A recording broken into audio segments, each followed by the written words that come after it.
الحمد لله رب العالمين والصلاة والسلام على سيد المرسلين وعلى آله وأصحابه أجمعين وبارك وسلم تسليما كثيرا كثيرا. أما بعد فقد قال الله تعالى: أعوذ بالله من الشيطان الرجيم. بسم الله الرحمن الرحيم. يمحق الله الربا ويربي الصدقات. صدق اللہ العظیم. پیارے مسلمانوں اور قابل قدر بزرگوں، اللہ تبارک و تعالیٰ کا ہم سب کے اوپر بہت بڑا فضل و احسان ہے کہ اس نے ہمیں اپنی عبادت کی توفیق نصیب فرمائی اور ہم اپنے کام کاج کو چھوڑ کر، کاروبار کو چھوڑ کر، اہل و عیال کو چھوڑ کر رب کے دربار میں آئے. مقصد صرف اپنے رب کی عبادت کرنا ہے، دین کی باتوں کو سننا ہے اور اس پر عمل کرنا ہے. یہ بات میں نے اس لیے کہی کہ مسجد کے اندر آ جانا، عبادت کی توفیق مل جانا، یہ اللہ کا اپنے بندے کے اوپر بہت بڑا فضل ہے. اس لیے کہ اگر آپ دیکھیں آج دنیا کے اندر کس طریقے کی افراتفری ہے. مسلمان جو اپنے آپ کو مسلم کہتا ہے، جو اپنے آپ کو مومن کہتا ہے، وہ رب کی عبادت سے بے خبر ہے اور وہ اپنے رب کو بھلائے ہوئے ہے. آج دنیا کے اندر بسنے والا ایک انسان دنیا کی حرص و طمع اور دنیا کا لالچ اس کے دل کے اندر اس طریقے سے گھر کر گیا کہ انسان نے نہ حلال کو دیکھا نہ حرام کو دیکھا، بس صرف اور صرف مال کو اپنا مقدر بنانا شروع کر دیا، مال کو اپنا نصیبہ بنانا شروع کر دیا. انسان دنیا کی نعمتوں کے اندر اس قدر ملوث ہوا، دنیا کی نعمتوں کے اندر اس طریقے سے غرق ہو گیا کہ اس نے اپنے رب کو بھی بھلا دیا، اس نے اپنے پیدا کرنے والے کو بھی بھلا دیا. وہ اپنے زندگی کے دائمی مقصد کو بھول بیٹھا اور وہ یہ بھول بیٹھا کہ اللہ نے اسے اس دنیا کے اندر کیوں پیدا کیا ہے، اللہ نے اسے اس دنیا کے اندر یہ زندگی کیوں عنایت فرمائی ہے. یاد رکھیے، اگر کوئی انسان اپنے مقصد سے ہٹ جائے اور مقصد اس کے سامنے نہ ہو تو اس کی زندگی بیکار ہو جایا کرتی ہے. جس طریقے سے ایک مسافر کسی منزل کے لیے نکلے اور راستے میں چلتے چلتے وہ مسافر اپنی منزل کو بھول جائے تو وہ پوری زندگی چلتے چلتے کاٹ دے گا، لیکن منزل اسے کبھی نہیں مل سکتی. منزل پر ہمیشہ وہی لوگ پہنچتے ہیں جن کے سامنے اپنی منزل ہوتی ہے اور جو اپنی منزل کو سمجھنے والے ہوتے ہیں. لہذا یہ انسان جب اس دنیا کے اندر آیا اور اپنے رب کی جانب سے بھیجے ہوئے انعامات کو اس نے بھلا دیا اور اللہ نے جس مقصد کے لیے انسان کو پیدا کیا اس مقصد کو انسان نے چھوڑ دیا. معلوم یہ ہوا کہ یہ انسان راستے سے بھٹک گیا ہے، یہ انسان غفلت کی چادر اوڑھے ہوئے ہے. یہ انسان اللہ نے جس مقصد کے لیے اس کو اس دنیا کے اندر بھیجا اپنے مقصد کو اس نے بھلا دیا ہے. آج انسان صرف اور صرف مال کے حاصل کرنے کے چکر میں ہے کہ کسی بھی طریقے سے اس کے پاس مال آ جائے، خواہ وہ حرام طریقہ ہو خواہ وہ حلال طریقہ ہو. اور یہ تو دور کی بات ہے کہ بہت سے لوگ وہ ہیں جو صرف اور صرف حرام کاروبار کو تلاش کرتے ہیں، جو صرف اور صرف ایسی روزی کو تلاش کرتے ہیں کہ کسی طریقے سے ایک لمحے کے اندر اچانک وہ مالدار بن جائے. اے لوگوں سنو، اگر انسان پوری زندگی مال کماتا رہے اور اس نے اچھے کام کیے، اچھے طریقے سے مال کمایا، لیکن اس مال کے اندر اگر ذرا سے بھی آمیزش حرام کی ہو جاتی ہے، اس کا وہ مال کمانا سب کا سب بیکار اور ضائع ہے، وہ سب کا سب برباد ہے. انسان صبح سے لے کر شام تک محنت کر رہا ہے، حلال رزق اس نے تلاش کیا ہے، پھل فروٹ خرید کر کے وہ لاتا ہے یا اور دوسرے ذرائع کو اختیار کرتا ہے، لیکن اس کو بیچنے کے اندر وہ ایسے حیلوں کو تلاش کرتا ہے جن کی شریعت نے اجازت نہیں دی ہے، جس کے ذریعے اپنی پوری روزی کو حرام کر دیتا ہے۔ ایک انسان رزق تلاش کر رہا ہے اور کاروبار کر رہا ہے، لیکن اس کے اندر کچھ ایسی غلطیاں کر بیٹھتا ہے کہ اس کی پوری محنت خراب ہو جاتی ہے۔ پیسہ اس کو ملا، مال اس کے پاس آیا، لیکن جیسے ہی حرام کی آمیزش اس کے اندر ہوئی، جھوٹ اس کے اندر داخل ہوا، اس کا وہ تمام مال اس کے لیے تباہ و بربادی کا سبب بننے والا بن گیا۔ آج ہم کہتے ہیں ہمارے گھروں کے اندر رونق نہیں ہے، آج ہم کہتے ہیں ہماری اولاد ہمارا کہنا نہیں مانتی ہے، آج ہم کہتے ہیں آج ہماری بیوی ہمارا کہنا نہیں مانتی ہے۔ اس کی وجہ یہ ہے کہ آج ہم نے ان کو حلال رزق سے دور کر دیا ہے۔ صرف ہم نے یہ سمجھا کہ ہمیں اچھے سے اچھا کھانا ہے، چاہے وہ کسی بھی صورت میں ہو۔ انسان دوسروں کے دلوں کو دکھا کر کے مال حاصل کر لیتا ہے، دوسروں کو تکلیف پہنچا کر کے مال حاصل کر لیتا ہے، اور اپنے گھر کے اندر آ کر کے اس مال کے ذریعے کھانا تیار کیا جاتا ہے۔ وہ مال اپنی اولاد کے اندر اتار دیا جاتا ہے۔ جس اولاد کی پرورش حرام کے ذریعے ہو گئی ہو، جس گھرانے کے اندر حرام مال آ گیا ہو، اس گھرانے کے اندر رونق پیدا نہیں ہو سکتی، اس گھرانے کے اندر اولاد فرمانبردار پیدا نہیں ہو سکتی، اس گھرانے کے اندر نمازی پیدا نہیں ہو سکتے۔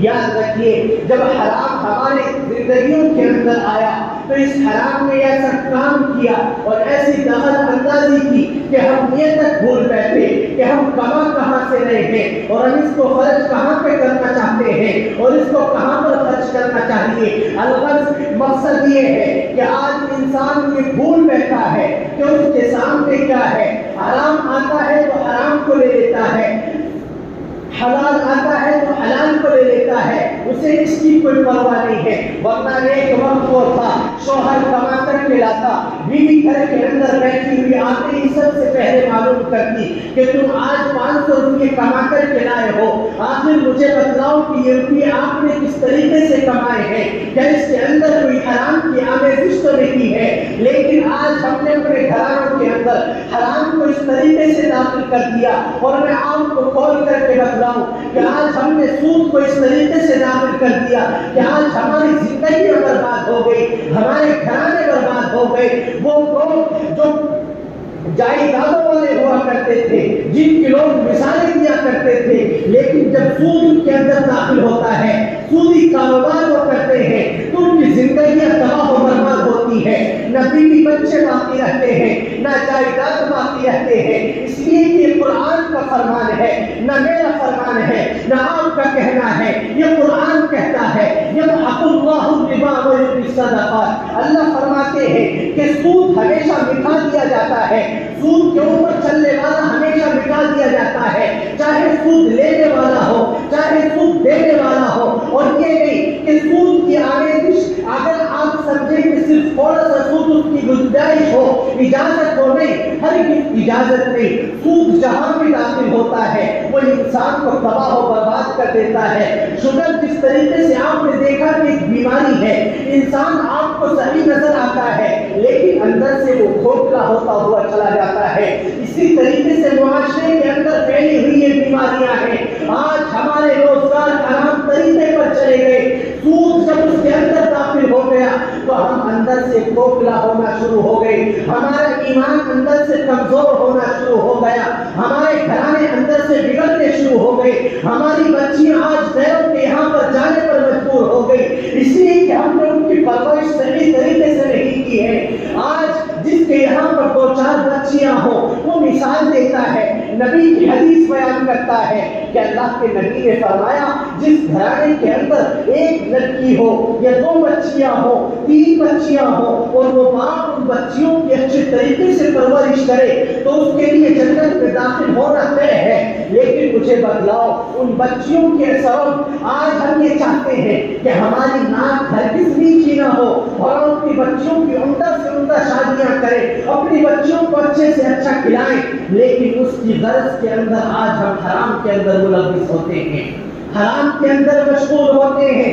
یاد رکھو، ایک وقت روٹی چٹنی سے کھا لینا، لیکن کبھی گوشت کے چکر میں حرام کاروبار مت کرنا، کبھی عمدہ کھانے کے چکر میں حرام کی آمیزش اپنے رزق کے ساتھ میں مت ملانا۔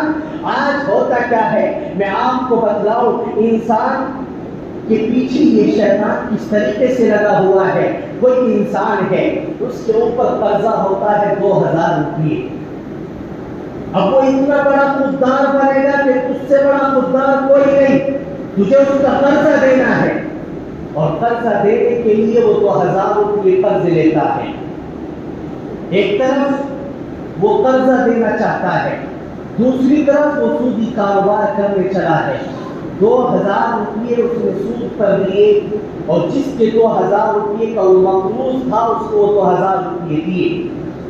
قرض اس کے ذمے سے اترا کہ بڑا، آپ کہیں گے کہ بڑا ہے، لیکن وہ اپنے دل کے اندر سمجھتا ہے کہ تو 2000 سے چھٹکارا پا گیا۔ اب جس سے اس نے 2000 لیے، وہ اگلے مہینے 500 روپئے الگ، 2000 روپئے اس کے ایسے ہی باقی۔ یہ سودی کاروبار اس کا بڑھنا شروع ہوا۔ ایک انسان جو ایک مہینے 2000 کا مقروض تھا، اگلے مہینے وہ 2500 روپئے کا مقروض ہے۔ چلتے چلتے وقت گزرتا ہے، سال گزرتا ہے، تو وہ انسان 20000 کا مقروض ہوتا ہے۔ وجہ اس کی یہ ہے کہ اس نے سود کو اپنے اندر داخل کر لیا ہے، اس نے قرض لیا ہے تو سود پر لیا ہے۔ اگر اس کو قرض کی ضرورت تھی تو اپنے رب سے قرض مانگ لیتا، اپنے رب کے سامنے ہاتھوں کو پھیلا لیتا۔ جہاں لوگوں کے سامنے ہاتھوں کو پھیلاتا ہے، گر گراتا ہے، میرا رب کہتا ہے، اے لوگوں تم دنیا والوں کے سامنے نہ گر گراؤ، اے لوگوں تم دنیا والوں کے سامنے نہ رو۔ رات کی تنہائی میں جب انسان اٹھتا ہے، جس وقت پوری دنیا سوئے رہتی ہے، وہ انسان اپنے رب کو یاد کرنے کے لیے آتا ہے، اور رات کو مصلی پر نماز پڑھ کر کے اپنے رب سے مانگتا ہے، آنسوؤں کو بہا دیتا ہے۔ میرے رب کی قسم، اللہ رب العزت اس کی بجلی کو بنا دیتے ہیں۔ اس کے قلب تو دور کی بات، ہم نے دیکھا ہے کہ وہ لوگ جن کی زندگی تباہ و برباد تھی، جو اپنی زندگی کے اندر پریشان ہی پریشان نظر آتے تھے، جن کی جائیدادیں بک چکی تھی، جن کی اولادیں ان کے ہاتھوں سے نکل چکی تھی، لیکن جب وہ اپنے رب کے سامنے جھکے ہیں اور اپنے رب کے سامنے وہ روئے ہیں، اپنے آنسوؤں کو بہایا ہے، اپنی آنکھوں سے پانی اپنے رب کے سامنے نکالا ہے، تو اللہ رب العزت نے انہیں سب کچھ واپس کیا ہے۔ دنیا کے اندر انہیں دولت بھی ملی ہے، دنیا کے اندر انہیں عزت بھی ملی ہے، دنیا کے اندر انہیں اولاد بھی احترام کرنے والی ملی ہے۔ اگر آج ہماری اولاد ہم سے دور ہے تو وہ ہمارے اعمال کے سبب ہے، اگر آج ہمارے گھرانوں کے اندر رونق نہیں ہے تو ہمارے اعمال کے سبب ہے۔ اس لیے مسلمانوں، سب سے پہلے ہم اپنے گھر کے ماحول کو درست کریں، ہم اپنی روزی کو درست کریں۔ آپ تھوڑا کما لیں لیکن صحیح کما لیں، زیادہ کے چکر میں آپ اپنے آپ کو ہرگز برباد نہ کریں۔ اور یہ میری اور آپ کی بات نہیں ہے، حضرت ابو ہریرہ رضی اللہ تعالیٰ عنہ راوی ہیں، اللہ کے رسول صلی اللہ علیہ وسلم ارشاد فرماتے ہیں، یاتی علی الناس زمان، کہ لوگوں کے اوپر ایک ایسا زمانہ آئے گا کہ اسے یہ پرواہ نہیں ہوگی اخذ من الحلال ام الحرام، کہ وہ جو کما رہا ہے کیا وہ حلال ہے یا حرام ہے۔ وہ زمانہ کون سا ہے؟ اگر ہم نظر دوڑائیں تو محسوس ہوتا ہے کہ یہ وہی زمانہ ہے۔ اس وقت میں ہمیں سنبھلنے کی ضرورت ہے، اس وقت میں ہمیں احتیاط کی ضرورت ہے۔ اور دوسری روایت میں اللہ کے نبی صلی اللہ علیہ وسلم فرماتے ہیں کہ ایک وقت ایسا آئے گا کہ انسان زندگی گزار رہا ہے، کسب معاش کو اختیار کر رہا ہے، لیکن صبح کے وقت وہ مومن ہے تو شام کے وقت وہ کافر ہے، یا شام کے وقت وہ مومن ہے تو صبح کے وقت وہ کافر ہے۔ اس لیے کہ انسان ایسے اعمال کر بیٹھتا ہے، اسے یہ تک معلوم نہیں ہوتا کہ تیرا ایمان بھی باقی ہے کہ نہیں ہے۔ کیا آپ سود کو ہلکا سمجھتے ہیں؟ کیا آپ حرام کو ہلکا سمجھتے ہیں؟ سودی کاروبار کرنے والا، سود کا لین دین کرنے والا، اللہ کے نبی فرماتے ہیں کہ 40 سال کے اندر اس کی نسل کو ختم کر دیا جاتا ہے۔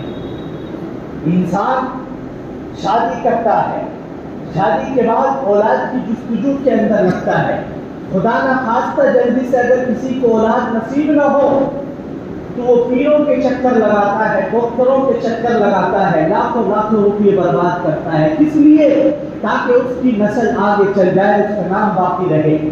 لیکن ایک طرف ایسی محنتیں ہوں اور دوسری طرف ہم اپنے اندر ایک ایسی چیز کو داخل کر دیں جو ہماری نسل کو تباہ و برباد کر دے, تو مجھے بتلائے کہ ہمارے لیے عقل مندی کی بات ہے یا غیر عقل مندی کی بات ہے. آپ رزق کو تلاش کیجیے, مال حاصل کرنا کوئی بری بات نہیں, کاروبار کرنا کوئی بری بات نہیں. اللہ کے نبی فرماتے ہیں کسب الحلال فریضۃ, کہ رزق کا تلاش کرنا یہ بھی ایک فرض ہے بڑے فرائض کے بعد. نماز پڑھی آپ نے فرض ہے, لیکن نماز پڑھنے کے بعد آپ کے لیے رزق کا تلاش کرنا یہ بھی فرض ہے. قرآن کہتا ہے فَإِذَا قُضِيَتِ الصَّلَاةُ فَانتَشِرُوا فِي الْأَرْضِ, کہ جب تم نماز سے فارغ ہو جاؤ تو زمین کے اندر پھیل جاؤ اور اللہ کے فضل کو تلاش کرو.